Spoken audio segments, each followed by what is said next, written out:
নমস্কার বন্ধুরা, সবাইকে গোপু সোনা চ্যানেলে সুস্বাগতম। বন্ধুরা, আজকে আমাদের আলোচনার বিষয় জন্মাষ্টমী পুজোর সঠিক সময়সূচি ও সঠিক ব্রত কথা। কেনই বা জন্মাষ্টমী ব্রত পালন করবে, চলুন বন্ধুরা জানা যাক।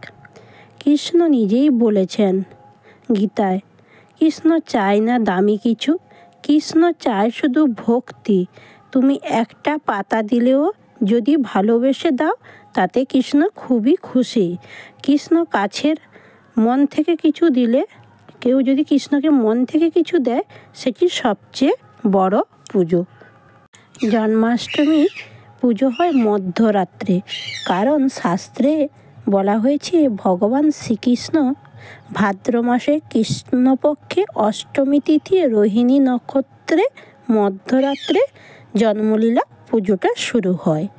এই পৃথিবীতে কংসের কারাগারে মথুরায় শ্রীকৃষ্ণ জন্মগ্রহণ করেছিলেন, কারণ অন্যায়ের অন্ধকার দূর করে জ্ঞানের প্রদীপ জ্বালার জন্য। ভক্তরা দিনভর উপবাস থেকে রাত্রে পুজো করে অঞ্জলি দিয়ে তারপর ব্রতকথা শ্রবণ করবেন। এটি হচ্ছে শাস্ত্রের বিধান অনুযায়ী। ভগবান শ্রীকৃষ্ণের ছোটোবেলায় গোপাল রূপে গোপিনীদের ঘরে চুরি করে মাখন খেতেন, তাই প্রিয় ভোগ হিসেবে মাখন দেওয়া হয়। ভগবান শ্রীকৃষ্ণ ছয়টি গুণের অধিকারী, যেমন শৌর্য, বীর্য, তেজ, জ্ঞান, শ্রী, বৈরাগ্য সম্পন্ন পূর্ণ অবতার রূপে প্রকাশিত হয়েছিলেন। কৃষ্ণের জন্মের কথা ভাদ্র মাসে কৃষ্ণ অষ্টমী তিথিতে মথুরায় কংসের কারাগারে মনুষ্যরূপে জন্ম নিয়েছিলেন আমাদের প্রভু শ্রীকৃষ্ণ। সেই পুণ্যতিথির স্মরণে জন্মাষ্টমী ব্রত পালন করা হয়। দ্বাপর যুগে অত্যাচারী রাজা কংসের হাত থেকে মথুরাবাসীকে রক্ষা করার জন্য কংসের কারাগারে শ্রীকৃষ্ণ জন্ম নিয়েছিলেন। রাজা কংস দৈববাণীও পেয়েছিলেন, বোন দৈবকীর অষ্টম গর্ভের সন্তান রাজা কংসের মৃত্যুর কারণ, তাই তিনি বোনকে হত্যা করতে উদ্যত হন। তখন বোন দৈবকী ভগিনী প্রতি বসুদেব বলেন, আমাদের দুজনকে কারাগারে আটকে রাখুন, আমাদের সন্তান হলে আপনার হাতে তুলে দেব। জন্মের পরই আপনি তাদের হত্যা করে নিজেই প্রাণ তাদের সংশয় করবেন বা প্রাণ কেড়ে নেবেন। বসুদেবের যুক্তি কংসের মনের মতো হয়, তিনি তাদের কারাগার বন্দি করে রাখেন। তারপর থেকেই একটি সন্তান, এইভাবে 7টি সন্তান কংসের হাতে তুলে দেন। অষ্টম গর্ভের সন্তান ভাদ্র মাসে কৃষ্ণপক্ষের অষ্টমীতে সন্তান জন্ম নেয় দৈবকীর গর্ভে। সেই রাত্রে ছিল ঝড় বৃষ্টিপূর্ণ, কারাগারে একদম ঝড় বৃষ্টিপন্ন, প্রহরীরা রক্ষা করছিলেন। তখনই বসুদেবকে এক দৈববাণী সদ্যজাত ছেলে সন্তানকে নিরাপদে গোকুলে নন্দের এবং যশোদার দম্পতির কাছে রেখে আসতে বলা হয়। কারাগারের দরজা তখনই একা একা খুলে যায়। বসুদেব ঝড় বৃষ্টি উপেক্ষা করে ছেলেকে নিয়ে গোকুলে রেখে আসে। ফেরার পথে সঙ্গে নিয়ে আসে যশোদা মায়ের সদ্যজাত কন্যা, যিনি দুর্গা দেবী। এইভাবে গোকুলে বড় হতে থাকেন শ্রীকৃষ্ণ। 14 বছর পর দ্বারকায় রাজা হয়ে তিনি যুদ্ধে মথুরা রাজকে কংসকে পরাজিত বা হত্যা করেন। সেই থেকে শ্রীকৃষ্ণের জন্মতিথি জন্মাষ্টমীতে পালন করি আমরা সকলেই। জন্মাষ্টমীতে কেন উপবাস করা হয়? জন্মাষ্টমীতে মানুষ কৃষ্ণের প্রতি ভালোবাসা ব্যক্ত করার জন্য একদম না খেয়ে নিরাহারে থাকে এবং ধর্মীয় গান গায় এবং উপবাস পালন করে। শ্রীকৃষ্ণের জন্মতিথিকে মধ্যরাত্রে তার ছোট ছোট মূর্তিকে স্থাপন করিয়ে মথুরায় কাপড় দিয়ে ধুয়ে মুছে গোপালকে স্নান করার পর দিয়ে মোছা হয়, দোলনায় সাজিয়ে বসানো হয়। জন্মাষ্টমী উপবাস করে হরির নাম জপ, কৃষ্ণলীলা শ্রবণ, ভগবানকে দর্শন, ভক্তের সঙ্গে হরিনাম সংকীর্তন এবং ভগবান শ্রীকৃষ্ণের অভিষেক দর্শন করা। এবছর 2025 সালে জন্মাষ্টমী তিথি পড়েছে 15ই আগস্ট শুক্রবার রাত্রি 11:51 থেকে। অষ্টমী থাকবে 16ই আগস্ট শনিবার রাত্রি 9:35 পর্যন্ত। পুজোর কোনো শুভ মুহূর্ত হয় না। শ্রীকৃষ্ণের জন্মতিথি শুভ মুহূর্ত বললেই ভুল হয়, কারণ সারাদিনটাই শুভ। মনে যদি ভক্তি থাকে সারাদিনটাই শুভ। বাড়িতে যদি গোপাল থাকে তাহলে আপনারা সকাল থেকে উঠিয়ে গোপালের স্নান পুজো করে অভিষেক করে স্নান করে ভালো করে নতুন বস্ত্র পরিধান করিয়ে অভিষেক করার পর গোপালকে মিষ্টি বা লাড্ডু নৈবেদ্য ভোগ দিয়ে রাখতে হবে। বন্ধুরা, জন্মাষ্টমী তিথিতে এইসব কাজগুলো একেবারে করবেন না।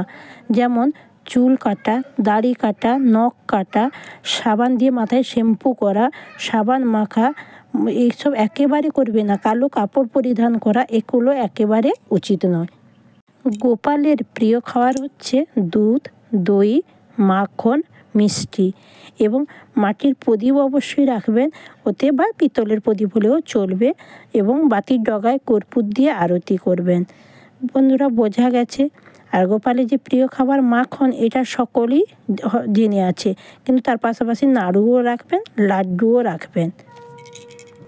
জন্মাষ্টমী পুজো ভক্তিভাবে কেউ যদি করে থাকে তাহলে শ্রীকৃষ্ণের পুজো করলে এই যখন তার মৃত্যু হবে এই জড় জগতে তাকে আর জন্ম নিতে হবে না, এবং রোগ ব্যাধি কষ্টভোগ করতে হবে না, এমনকি পুনর্জন্ম জন্মগ্রহণ করতে হয় না। আবার ভক্তি ভরে যদি কেউ করে শ্রীকৃষ্ণের উপাসনা, সব কষ্ট দূর হয়ে যায়। কৃষ্ণের জন্মদিনে কেউ যদি অন্ন বা পঞ্চরবি শস্য আহার করে তাহলে তাকে নরক যন্ত্রণা ভোগ করতে হয়। জন্মাষ্টমীতে উপবাস থেকে দুধ ফল খাওয়া যায়। তাহলে ভগবানের প্রতি ভক্তি থাকাটা অত্যন্ত জরুরি, এবং নাম সংকীর্তন করা এবং ভগবানের প্রতি শ্রদ্ধা নিবেদন করা, এবং গোপাল বাড়িতে থাকলে অবশ্যই তার নতুন ড্রেস আনবে, নতুন পোশাক আনবে, ময়ূরের পালক আনবে, বাঁশি আনবে, এইসব কিছু করতে হবে। আর জন্মাষ্টমীতে উপবাস না থাকতে পারলে দুধ ফল খাওয়া যায়। জন্মাষ্টমী ব্রত কথা।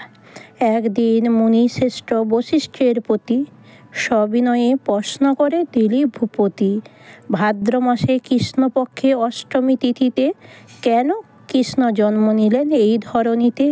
মুনি বলে, কংস নামে ছিল নরপতি, তার অত্যাচারে হইল পীড়িত বসুমতী।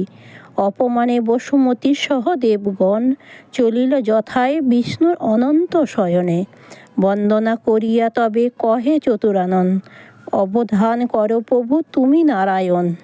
শিবের বরে অবনীতে কংস দুর্জন, সুরাসুর নাক করে করিছে তারণ। দৈবকী গর্ভে জন্মিলেন ভগিনী রূপে, বধ কর দেব তুমি কংসাসুরে নিপে। তব নারায়ণ কহে শুন পশুপতি, জন্ম লব অবনীতে সহিত পার্বতী। 1 বছর বাকি আসিবে তব পাশে, জন্ম নিবেন দেবী দেব কার্যের উদ্দেশ্যে। দৈবকী জঠরে জন্ম নিলেন রমাপতি, যশোদার উদরে জন্মিলেন মাতা পার্বতী। 2 স্থানে 2 জন এইভাবে নারায়ণ, জন্ম নিলেন শিবানীর সহিত। ক্রমে ক্রমে গতদিন 10 মাস 10 দিন, প্রসব সময় উপস্থিত। ভাদ্র মাসে কৃষ্ণপক্ষে অষ্টমী তিথি নক্ষত্র রোহিণী তারকা সেই নিশি। গগনে জলদ জাল হেন প্রলয়ের কাল, বরিশনে আবরিয়া দিশি। অবিরাম বরিশন চমকে বিজলি ঘন, ঘোর নিশি ভীতির সঞ্চার। ঘন ঘোর বজ্রাঘাত হয় ঘন উল্কাপাত, নিশি হয় ঘোর অন্ধকার। কারার প্রহরী যারা, বিষ্ণুর মায়ায় তারা। ঘুম ঘোরে হয় অচেতন, অর্ধগত সেই রজনী। সেই কালে চক্রপাণি লইলেন জন্মগ্রহণ। হেনকালে দৈববাণী হোতায় নন্দ রাজা রানী, প্রসব করেছেন 1 সুতা। এই পুত্র তারে দিয়া, এসো তার কন্যা নিয়া, তরা যাও না করো অন্যথা। দৈব দেশে বসু চলে, সন্তান করিয়া কোলে, শীঘ্র করি বিরাটের পথ। মধ্য দেখে সিকি ভীষণা, প্রলয়ঙ্করী যমুনা, বইয়া চলেছে খরস্রোতে। বসুদেব দুঃখ হেরি, ছলনা ছাড়েন হরি, অতিক্ষীণে হইল সেরজল।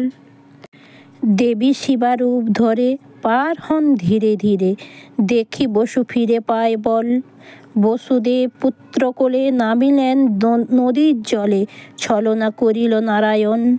আছিল বসুর কোলে, পড়িল যমুনার জলে, বসুদেব করিল কন্দন। পিতারে করুণা করি, ছলনা ছাড়াইয়া হরি, পুনঃ উঠে জনকের কোলে।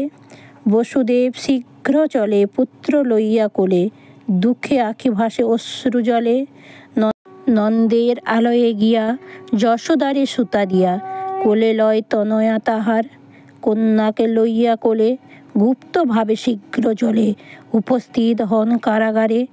দৈবকী বড়ই বিষণ্ণ, কন্যা মুখে দেন স্তন, কংস তবে পায় সমাচার। কারাগারে আসি কংস, বলে এরে করি ধ্বংস, বলে কন্যা কাড়ি লয় তার। চেয়ে দেখো কংস নিপ, অন্যান্য কন্যার রূপ, সুবর্ণ কাঞ্চন রূপ সাথে। মহাভয়ে কংস তায় আছাড় মারিতে যায়, মহামায়া উঠে শূন্যের পথে। অন্তরিক্ষে থাকি ক্ষণ, বলে ওরে কংস শুনো, গোকুলে জন্মিলেন হরি, তোমায় করিতে ধ্বংস। শুনো ওরে মূঢ় কংস, আছেন বালক রূপ ধরি। এত কই মা ভবানী, যান যথা শূলপাণি, শুনে এবে দিলীপ রাজন। বাল্যভাবে ক্রীড়া করি, গোকুলে নিবাস করি, কংস নিপে করিতে নিধন। তবে কত দিনান্তরে বধিলেন কংসাসুরে, অভয় পাইল দেবগণ। শ্রীকৃষ্ণের জন্মকথা ব্যাসদেব লিখেন যথা, কালীকৃষ্ণ বন্দিলে শ্রীচরণ। ব্রতের নিয়ম: ভাদ্র মাসে কৃষ্ণপক্ষ অষ্টমী তিথিতে, রোহিণী নক্ষত্র যুক্ত হলে স্ত্রী পুরুষ সকলেই এই ব্রত করিবেন। ব্রতের পূর্বদিন নিরামিষ আহার সংযমী থেকে ব্রতের দিন ভোরে প্রাতঃস্নান করে উপবাস থাকিয়া মধ্যরাত্রে গোপালের বা শ্রীকৃষ্ণের পুজো করে ব্রত কথা শ্রবণ করে দুধ বা ফল প্রসাদ গ্রহণ করবেন। নমস্কার বন্ধুরা, সকলেই ভালো থাকবেন, সাবধানে থাকবেন, সুস্থ থাকবেন। অবশ্যই আজ শ্রীকৃষ্ণের একবার অষ্টতর শতনাম এবং ব্রত কথা পাঠ বা শ্রবণ করবেন।